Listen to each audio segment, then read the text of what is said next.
You almost feel like you're sitting on a secret, you know? And it's like you just want everybody who suffers and struggles to know about it. I know what right feels like now because of the shot, and I can make adjustments. I'm not one to press a person in a direction, but if anybody asks me about the SGD, I tell them, go ahead and as soon as you get curious about it, go do it.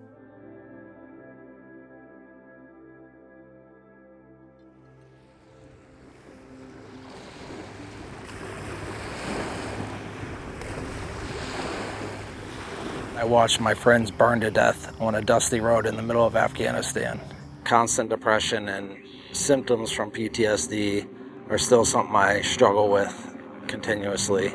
I think the first therapy session I had, like the therapist just started crying and I was like, what the f***? I broke the therapist. As an ICU nurse, we're used to losses.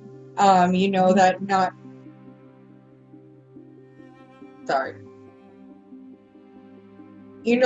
every patient is going to make it, but I've never experienced 90% of my patients dying. I've also never experienced my patients having to die alone, with only me holding their hand as they die. Violence being my tool for so long, I don't really know any other way to be. Such an angry dude, just so angry all the time. And I'm just exhausted. I feel the nerves, you know, and I feel them wide open, they're sensitive, they're raw all the time, you know, it's always there, you know. And then something happens and I boil over and then I'm wide open for days, weeks maybe.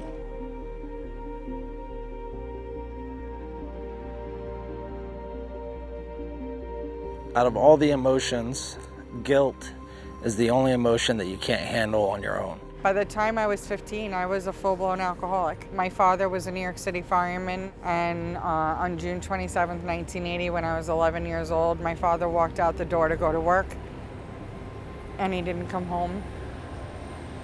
He was killed in the line of duty, trying to save another fireman's life. They both died. I really do a hatchet job on myself. I become hypercritical. Everything, I'm fat, I'm ugly, I'm not a good nurse, I'm not smart enough, I'm not enough. That's really, at the end of the day, I'm not enough.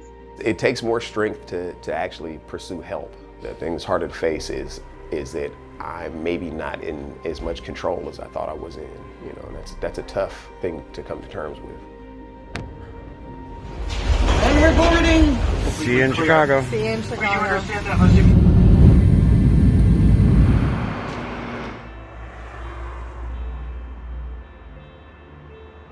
It's important for people to know that mental health is a real problem, that it should not be ignored or shoved under the carpet. You can take it for a swim with alcohol or other drugs, but it's going to come back anyway. You need to get it fixed. There is a real risk of people dying by suicide when they feel that they're broken and that post-traumatic stress is a life sentence. And the beautiful thing about stellate ganglion block is that it helps people to see that their future can be hopeful and that they're not broken.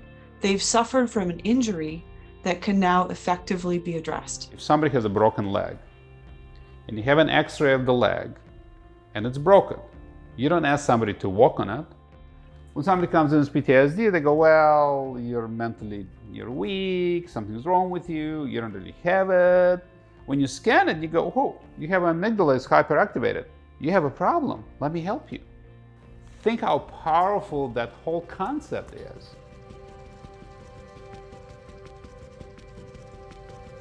Stellate ganglion block is the most exciting innovation I've seen in many years of working with people who suffer from trauma.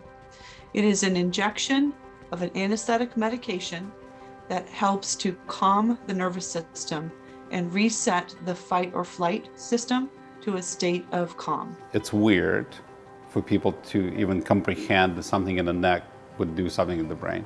The procedure itself takes about 15 or 20 minutes. Some people have needed a repeat procedure on the opposite side of their neck the second day. Together, we are seeing results around 90% success. Cindy, you did really well. You're all done. The colors are brighter.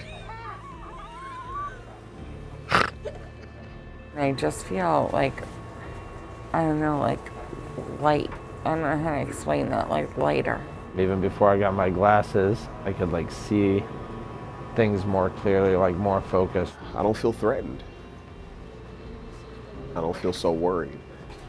Crazy. I don't feel so crazy. But it's like the information that normally is like being flooded in is more focused. I don't feel like I'm all over the place trying to take in all the information at once. You can literally see on their faces how they look different from before to after. And that's a hard thing to put into words, that when people are successfully treated, their faces change. They become more relaxed. They become people who can approach life again with hope.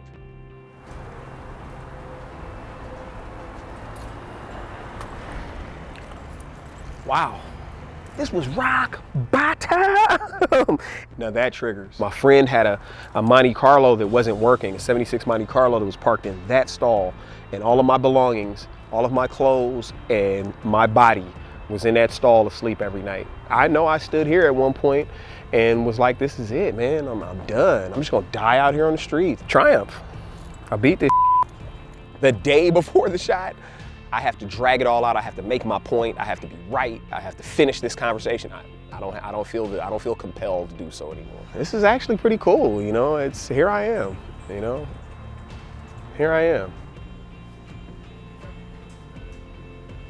Leaving to go to Texas to battle the coronavirus, 2,000 miles away from everyone and everything I know and love and have been around my whole life, was not something I would have even considered a few months ago before the procedure. I'm so glad I got this done. I feel like a veil has been lifted. I really do. I feel like I'm going to get emotional. I feel like I can see things for what they actually are now. Other people's opinions or feelings or whatever just doesn't define me anymore. I define me. I was almost addicted to the constant chaos. Am I everywhere I want to be? No, but I am well on my way. And I have never taken care of myself emotionally. I've never put me first. I put me first this time. I'm strong and fierce and capable, but fragile and feminine and, you know, and loving. And it's not that I don't feel things. I do. It's part of what makes me wonderful at my job.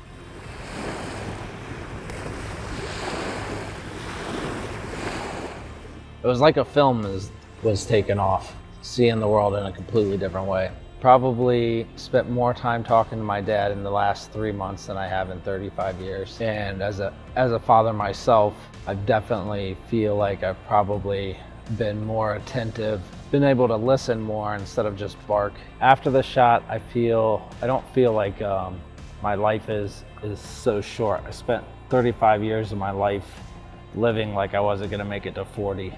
And now everything I'm doing is like thoughts of like long-term survivability. I'm able to kind of spread myself out a little bit more and not just be sucked into my own crap all the time, which is the huge, I don't know if I could even put into words what an amazing feeling that is. One of the biggest misconceptions is that stellate ganglion block blocks emotions or would prevent people from being able to react if there were a real threat. And it doesn't work that way at all. In fact, people are absolutely able to react. And there's research that shows that stellate ganglion block actually improves the reaction time of special forces operators.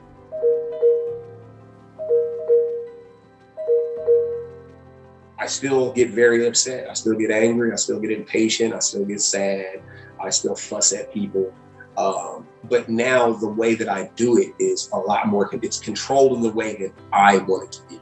So now instead of exploding and before I know it, I've said some really hurtful things or done really hurtful things, I'm able to explain and then explain again. So it's not magic. It's not a miracle. It doesn't, swoop in, take away all your issues and woes. It's still the same guy. It's not as piping hot. I think there's a lot people, not just veterans, not just combat veterans, that will benefit from SGD. Definitely.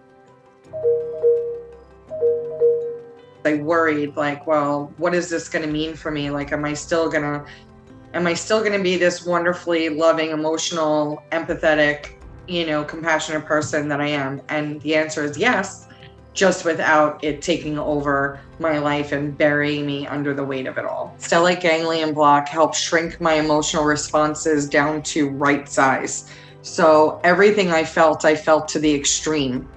If I was sad to the extreme. If I was angry to the extreme. If I, was in love with someone I loved to the extreme. There was no balance. There was no middle ground. Everything was either all or it was nothing. And that's a tough place to live. And I lived there for years.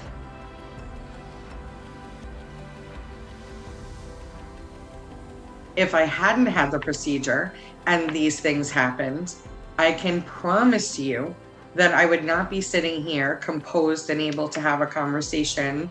I would be all over the place. My head would be pure chaos, and everything would be, blown out of proportion. I wouldn't have been able to be there for my family. I wouldn't have been able to write my brother's eulogy and deliver it in front of 200 people. I'm having a normal reaction and response to loss. I am a helper by nature. I mean, I'm a nurse. That's my profession. I want to help people. I'm also somebody who's in recovery from addiction, and the only way I maintain my own recovery is by helping somebody else recover from their addiction. So, the thought that if even just one person, especially someone like me, someone who's not a veteran, or, doesn't see themselves as a first responder or someone deserving of the treatment the way I did. It took me such a long time to get to that place. If seeing me and hearing my story helps them get to that spot where they believe and they know that they deserve to have the freedom from being in a constant state of fight or flight, if that helps, then yeah, I'm all for it, and it makes me feel so grateful that I have the opportunity to help deliver this message. I've been in all kinds of different outpatient programs and gone to different veteran retreats for wellness, and tried a whole gamut of things, but nothing has taken that anxiety away, that real, like, freezing, crippling anxiety, like the shot has. When I was in the Marine Corps, being in charge of, a squad of Marines and millions of dollars worth of equipment, and then 10 years later, like, having a hard time just signing my kid up for school prior to the shot. And those kind of things have gotten a lot easier. Recently started art school. I've been able to, since I got the shot, just be able to function on a different level than I was before, without that crippling, freezing feeling. Well, for one, it's humbling. It's amazing. The other part is my mother killed herself when I was an intern, and that's why I'm so passionate about mental health. I was 24. I was a surgical intern in the county, very intense work. And then, my family fell apart and my father became highly depressed. It's very moving. And again, I feel like every time I hear a story like that, it makes me feel like I've done something and that my mother's death was not in vain. She's looking down at me and smiling.